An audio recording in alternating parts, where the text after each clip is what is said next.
오늘 설교의 제목은 첫 번 표징, 첫 번 표징이라는 제목으로 말씀을 나누도록 하겠습니다. 가나의 결혼식이라는 1597년 마르텐 드 보스라는 사람의 그림입니다. 오늘 세 번째 본문인 요한복음 2장 1절부터 11절은 흔히 가나의 혼인잔치 또는 가나의 결혼식 이렇게 알려져 있습니다. 예수님께서 혼인잔치에 포도주가 떨어지자 물을 포도주로 바꾸셨다라는 그 내용이 기록되어 있는데요. 이 가나 혼인잔치의 이야기를 이해하기 위해서는 이 복음서에 대한 구조, 또 다른 복음서와의 그 관계들을 우선 살펴보는 것이 좋을 것 같습니다. 신약 성경의 복음서는 4권입니다. 마태, 마가, 누가, 요한 이렇게 4권의 각각의 저서들이 주제나 대상 그리고 전하고자 하는 내용들이 조금씩 차이가 있습니다. 우선 예수님이 누구신가에 대한 관점이 조금씩 차이가 있는데요. 마태는 예수님을 구약시대부터 약속된 메시아 혹은 왕으로 설명을 합니다. 마가는 현재 우리에게 오신 순종과 희생의 종으로 예수님을 설명하고, 누가는 하나님과 인간 사이에 완전하신 사람, 즉 인자로 예수님을 설명하고 있습니다. 무엇보다 이 복음서의 대상은 유대인과 로마인, 헬라인, 그리고 모든 사람을 향하고 있습니다. 그리고 전통을 중시 여기는 유대인과 헬라인들을 위해서 족보가 들어가 있는 것을 볼 수가 있습니다. 흔히 마태복음 족보와 누가복음 족보는 서로 상이한 차이점이 있습니다. 그래서 혹자들은 예수님의 족보가 틀린 것을 보니 성경은 조작되었거나 잘못된 것이다 라고 이야기하는 경우도 있는데, 자, 마태복음 족보와 누가복음 족보에 왜 이런 차이점이 생기게 되었을까? 우선 마태는 아브라함부터 예수님까지, 특히 믿음의 조상 아브라함과 다윗 왕을 중요하게 여겨서 아브라함과 다윗의 자손임을 밝혀둡니다. 그러나 누가는 마태 족보와는 전혀 다른 의도로 기록되어 있습니다. 아브라함부터 예수님까지 내려오는 마태 족보와 달리 누가에 기록된 족보는 예수님부터 다윗과 아브라함을 지나서 아담까지 이르게 됩니다. 그리고 다윗 왕 이후에 마태는 솔로몬 계통을 기록하고 누가는 솔로몬의 형이었던 나단의 후손을 기록합니다. 예수의 어머니 마리아가 바로 이 나단의 후손으로서 예수님의 동정녀 탄생에 있어서 가장 중요한 역할을 하기 때문에 이 어머니 쪽의 기록도 남겼다라는 것입니다. 무엇보다 이 사복음서 중에 마태, 마가, 누가는 서로 중첩되는 내용들이 있습니다. 심지어 마가복음은 다른 복음서들과 93%나 중복이 됩니다. 그래서 많은 신학자들은 마가복음이 이 4개의 성경 중에 가장 먼저 기록되었을 것이다라고 추정을 하고, 요한복음이 가장 나중에 기록되었을 것이라고 이야기를 합니다. 마가복음이 가장 먼저 기록됐을 것으로 추정하는 이유가 바로 이 공통 내용 비율 때문인데요. 무려 93%가 다른 복음서들과 내용이 대동소이합니다. 이 마가복음 자체의 기록은 약 7% 정도밖에 되지 않는데, 그렇기 때문에 학자들은 이 마태복음이나 누가복음을 기록한 저자가 이 마가복음을 기본으로 해서 각자 자신들의 어떤 그 내용들을 추가했을 것이다라고 생각을 합니다. 그래서 비슷한 내용을 공유하고 있기 때문에 이 마태, 마가, 누가복음을 이 공관복음이라고 합니다.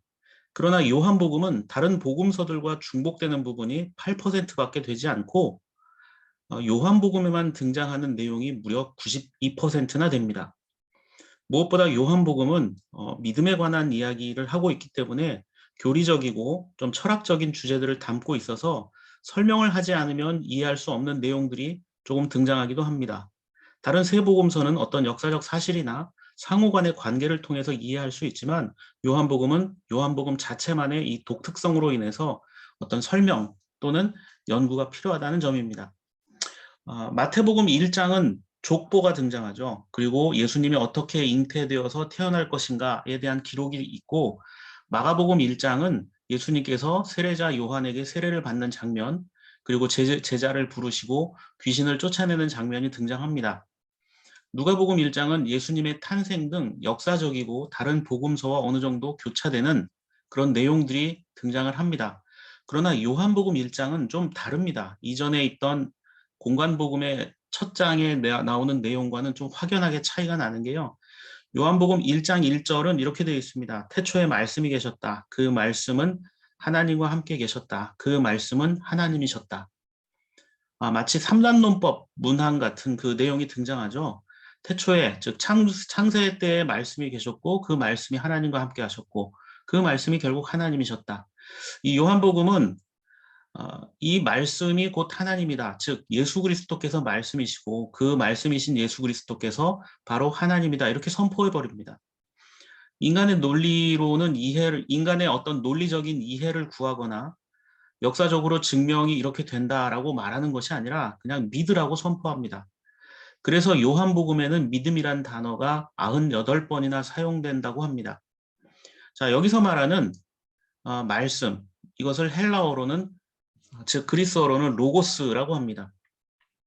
그런데 이 로고스는 당시 그리스 철학에 있어서 가장 중요한 원리였습니다. 이성의 원리나 진리라는 의미로 쓰였기 때문에 이 로고스가 어떤 그리스 철학의 시작 또는 궁극적인 주제가 되기도 합니다. 그런데 요한은 그리스 사람들에게 당신들이 추구하는 진리, 즉 로고스가 바로 예수 그리스도라고 선포하고 있습니다. 요한은 예수님을 로고스, 즉 진리라 선포하고 그가 곧 여러분들이 궁극적으로 찾고자 하는 절대자, 즉 하나님이다라고 선포를 합니다. 이런 전제를 두고 요한복음을 살펴보아야 요한복음에 등장하는 예수님의 어떤 활동들이 조금은 더 이해하기가 쉽다는 점입니다. 그리고 요한복음에만 기록된 내용들이 있습니다. 다른 복음서에는 등장하지 않는 이야기들이 있는데 대표적으로 4가지입니다. 오늘 살펴보게 될 가나 혼인잔치 이야기, 그리고 니고데모 만남, 수가성 사마리아 여인과의 대화, 또 제자들의 발을 씻겨주시는 장면 등은 다른 복음서에선 찾아볼 수 없고 오직 요한복음에서만 볼 수가 있습니다. 그러면 이 기록들을 볼 때 앞선 설명을 드렸죠. 복음서들을 비교하면서 요한복음만의 특징, 예수가 어떤 로고스이고 로고스 자체는 결국 그분이 하나님이시다, 창조주와 같은 분이시다라는 이 설명, 그래야 이 내용들이 이해가 됩니다. 자, 니고데모를 만나서는 어떤 이야기를 하십니까? 사람의 거듭남에 대해서 이야기하고 있습니다. 중생. 어떻게 다시 태어날 수 있는가? 어떻게 거듭날 수 있는가에 대한 이야기를 하고 이 사마리아 여인과는 한참 대화를 하시는 내용이 뭡니까? 나중에 예배가 어떤 곳에서 드려지는 예배가 중요한 것인가에 대한 대화를 나누시죠. 그래서 하나님은 영이시니 예배하는 자가 신령과 진리로 예배를 해라. 이렇게 말씀하는 장면이 등장합니다. 자, 어떤 영적인 대화들이 이어지고 있죠. 자, 이런 배경을 가지고 오늘 본문 말씀을 살펴보아야 합니다. 예수님과 예수님의 어머니 그리고 그의 제자들이 잔치에 초대를 받았습니다. 그런데 이 요한복음 저자는 누가 결혼을 했는지 또 예수님과 예수님의 어머니와 제자들이 어떤 관계로 이 결혼에 참석하게 되었는지 이런 배경에 대한 설명을 생략해 버렸습니다. 어쩌면 이 결혼이라는 것 자체가 사람들의 흔한 일상 중에 하나이기 때문에 생략했을지도 모릅니다. 이것이 뭐 굳이 결혼이 아니라 다른 여러 가지 어떤 모임이나 사람들의 삶의 모습으로 대치시킬 수 있을 것 같습니다. 단도직입적으로 결혼잔치가 있었고 거기 예수님이 계셨는데 마침 잔치에 사용되던 포도주가 부족해졌고 예수의 어머니 마리아가 예수님에게 포도주가 떨어졌다고 말합니다. 자, 결혼식에서 포도주가 떨어졌다. 이것은 잔치의 어떤 여흥을 깰 수 있는 그런 문제가 될 수도 있습니다. 음식이 부족하다. 잔치를 했는데 음식이 부족하다. 참석한 사람들에게 결례가 될 수도 있습니다. 자, 이런 상황 속에서 예수님이 이렇게 말씀하십니다. 4절과 5절 말씀을 보면 예수께서 어머니에게 말씀하셨다. 여자여, 그것이 나와 무슨 상관이 있습니까? 아직도 내 때가 오지 않았습니다. 그 어머니가 일꾼들에게 이르기를 무엇이든지 그가 시키는 대로 하세요 하였다. 무슨 상관이냐라는 예수님의 말. 이것도 우리나라식의 어떤 표현으로 보았을 때는 이 문장만으로 보았을 때는 도무지 이해가 되지 않습니다. 어떻게 아들이 어머니에게 이런 식의 표현을 할 수 있을까? 또 이 말을 듣고 마리아는 내 아들이 시키는 대로 하세요. 이렇게 일하는 사람들한테 말합니다. 자, 알 수 없는 모자 간의 대화처럼 보이지만 조금 의역을 한다면 잔치에 포도주가 부족하게 된 것이 저와 어머니의 잘못은 아니지 않습니까? 라는 정도로 이해하시면 쉬울 것 같습니다. 이 부분에 대해서 좀 더 복잡하게 이야기할 수 있지만 오늘 설교의 주제는 이 내용을 깊이 있게 파헤치는 게 아니기 때문에 좀 넘어가도록 하겠습니다. 조금 황당한 장면 전개이긴 하지만 마리아의 요청에 예수님은 일하는 사람들에게 항아리에 물을 채우라 말하고 일꾼들은 돌로 만든 항아리에 물을 가득 채웁니다. 그리고 그걸 떠서 잔치하는 곳에 가져다 주라 이렇게 이야기하니까 그 사람 일하는 사람들이 그렇게 했다라고 등장을 합니다. 자, 잔치에 일하는 사람들을 예수님이 시키는 것도 그렇고 물을 떠서 넣었는데 그 물을 뜬 것을 잔치하는 곳에 가져다줘서 마시게 해라. 뭐 냉수 마시고 속 차려라. 이런 뜻도 아니고 어, 아마 일하는 사람들이나 이 장면을 모르고 보는 사람들은 이게 무슨 이야기인지 정확히 알 수가 없었을 것입니다.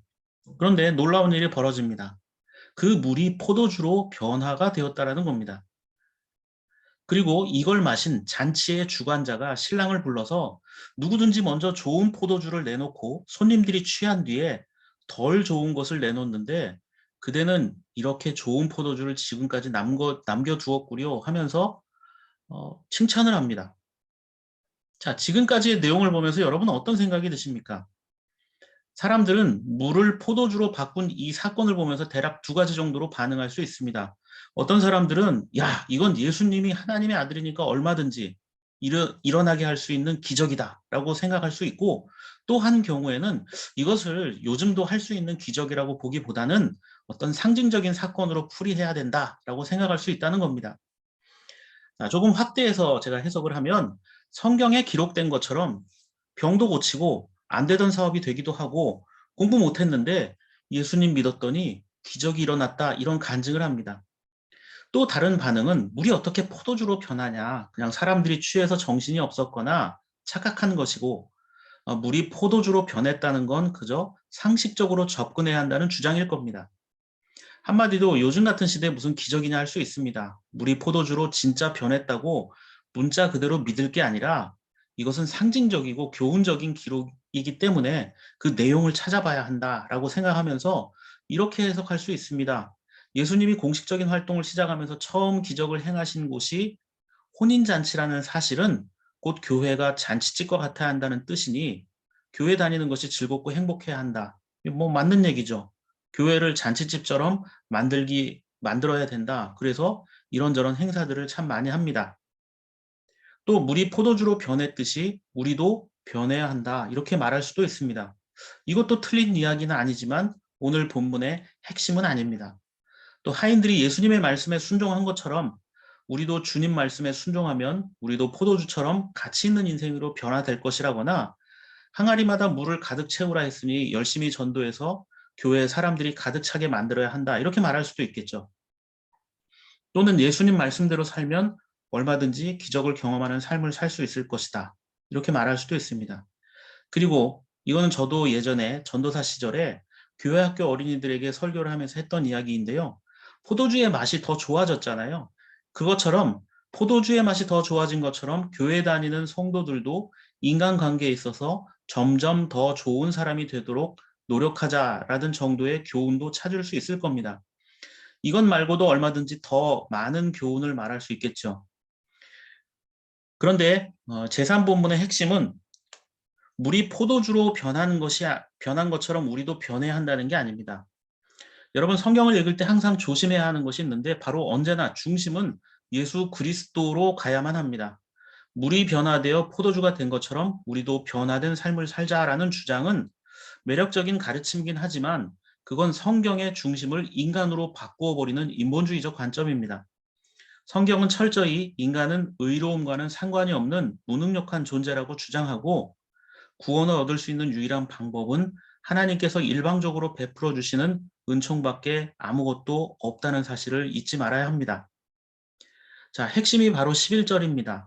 요한복음 2장 11절 말씀은 예수께서 이 첫 번 표징을 갈릴리 가나에서 행하여 자기의 영광을 드러내시니 그의 제자들이 그를 믿게 되었다. 자, 물을 포도주로 바꾼 사건을 첫 번 표징이라고 말합니다. 첫 번 표징. 자, 여기서 첫 번으로 번역된 헬라어는 바로 아르케라는 단어를 씁니다. 이 아르케라는 단어는 순서상 첫 처음이란 뜻이 아닙니다. 하나, 둘, 셋, 넷 할 때, 첫째, 둘째, 셋째 할 때 그 처음이란 뜻이 아니라 아예 근본적인 출발 또는 태초라는 뜻이 있습니다. 그러니까 인간은 할 수 없는 것입니다. 인간에게는 어울리지 않는 단어, 인간에게는 사용할 수 없는 단어입니다. 왜냐하면 인간은 태초를 모르기 때문입니다. 그래서 이 아르케라는 단어가 어디에 쓰였냐면요. 헬라어 구약 성경 창세기 1장 1절을 보면 태초에 하나님이 천지를 창조하셨다 할 때 이 태초라는 말이 아르케라는 단어를 씁니다. 자, 태초에 하나님이 천지를 창조하셨다라는 말과 예수께서 태초의 표징을 갈릴리 가나에서 행하셨다라는 말. 자, 이게 어떤 의미일까요? 태초의 기적을 일으키신 이분이 바로 하나님이시라는 선언입니다. 그분이 물을 포도주로 바꾼 것처럼 어떤 본질이 변화되는 것처럼 인간의 삶의 운명을 또 그들의 생명을 근본적으로 변화시킬 수 있는 그리스도라고 말하고 있습니다. 그러니까 오늘 우리가 읽은 세 번째 본문인 이 요한복음 2장 1절에서 11절은 예수님의 기적이 아니라 이런 기적을 일으키시는 분이 바로 하나님이라는 겁니다. 그분이 생명의 주인이다라는 것입니다. 자, 이 그리스도는 어떤 분입니까? 첫 번째 본문인 이사야 62장 3절 말씀을 보면 이렇게 되어 있습니다. 또한 너는 주님의 손에 들려있는 아름다운 면류관이 될 것이며 하나님의 손바닥에 놓여있는 왕관이 될 것이다. 자, 인간은 죄로 인해서 하나님 앞에 결코 아름다운 면류관이 될 수 없습니다. 하나님의 영광을 드러내는 왕관도 될 수 없습니다. 도리어 예수 그리스도에게 우리는 어떻게 했습니까? 사람들은 아름다운 면류관이 아니라 가시면류관을 씌웠고 그분을 왕으로 섬긴 것이 아니라 죄인을 만들어서 십자가에 매달았습니다. 그럼에도 주님은 물을 포도주로 바꾸어서 자기의 영광을 스스로 드러내신 것처럼 죄로 인해 죽을 수밖에 없었던 우리를 아름다운 면류관이나 왕관처럼 바꾸어 주실 것이다. 그리고 그것을 통해 영광을 받으시겠다고 말씀하고 있습니다. 미래형으로 그렇게 만들 것이라고 약속하고 계십니다. 저는 이 말씀을 보면서 위로를 얻었습니다. 지금 우리의 삶의 모습을 한번 돌아보십시오. 무엇 하나 스스로 만족할 만한 것이 있습니까? 하루 24시간이 어떻게 지났는지 모르게 분주하지만 늘 부족하고 아쉽고 힘겨운 일들 뿐이라고 생각됩니다. 그럼에도 불구하고 우리는 늘 이기적이고 할 수만 있으면 손해보는 일은 피하고 싶습니다. 언제나 얻는 것보다 잃어버린 것부터 본능적으로 생각하는 이기적인 존재가 바로 나 자신입니다. 신앙대로 사는 것이 무엇인지 나이가 들고 신앙에 어떤 경륜이 쌓여가지만 이게 과연 옳은 것인가 여전히 알 수 없는 것 투성이입니다. 그런데 오늘 말씀을 보면서 조금은 이해할 수 있을 것 같습니다. 내 인생은 내가 주인이 되어서 살아가는 것이 아니라 주인이 누구인지만 똑바로 기억하고 있으면 된다는 점입니다. 그 주인이신 예수 그리스도와 함께 있다는 사실을 깨닫는 순간 삶은 곧 축제의 자리가 된다는 겁니다. 축제가 별거 있나요?